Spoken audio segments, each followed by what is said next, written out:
Starting and warming up the chainsaw. During the practical exercises, you will need to cross-cut timber, but first do the operational safety checks. Fill up with oil and 2-stroke petrol carefully without spilling.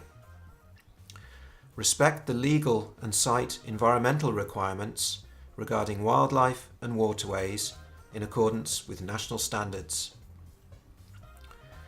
Before starting the machine, put the fuel at a safe distance.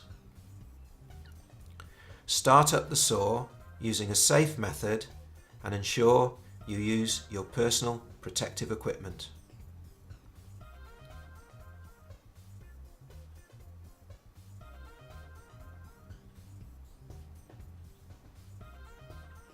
Warm up the saw and check the chain brake while the chain is running.